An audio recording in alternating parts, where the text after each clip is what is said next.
You know, I was born on September 21st, the International Day of Peace.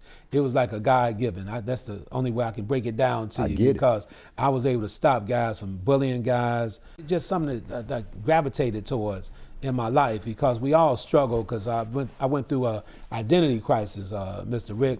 At once I was TOX, the revolutionary. I still call you that That's sometimes. why I'm TOX, right? Back in the days, I used to call myself Black Gold, T-Mac, you know, so I went through them phases in my life, only to be T.O. Mr. Ceasefire Hardiman, the creator of the Violence Interrupters. And I created the Violence Interrupters in 2004 because I knew what God gave me could turn into an actual solution to work with our people. And it's all based, like I say, once again, on personal relationships. Right. I don't need you. So, as a matter of fact, I'm the wrong guy for you to tell me you my brother, I'm your brother, or your big brother. When you tell me that, I'm holding you accountable on it. Exactly. So if you want to go kill somebody, but you say I'm your brother, and once I know the reason why you want to kill that person, whether you're young or middle-aged or whatever, I'm gonna stand on you. Right. I had a situation like that with a friend of mine. I'm not gonna mention his name. He's married.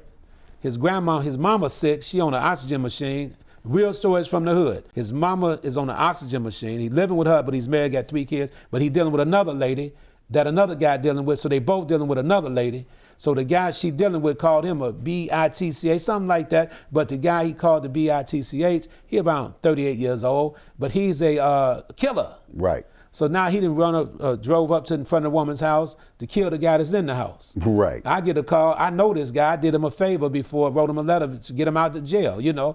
And I say, man, I need to holler at you. He said, come on, man, I ain't trying to hear that nowadays, man. I say, hey, man, I'm not trying to hear nothing. I say, you're going to listen to me. When your people contacted me, he said, I say, you're going to go in there and try to kill this guy over the female, right?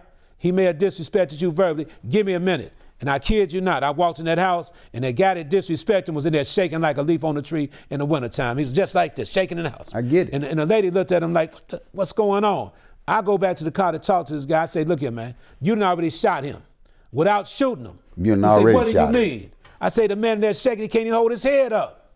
You know what he told me, Rick? He said, I'm gonna go home and put my gun up, but tell him to come outside. We got to fight or something. So I went in the house. I told the guy, the man want to see you on the front, man. Y'all got to throw him up. That man was in the closet. I'm not joking. Totally get it. That man was in the closet shaking, man. And so to make a long story short, I cussed the other guy out.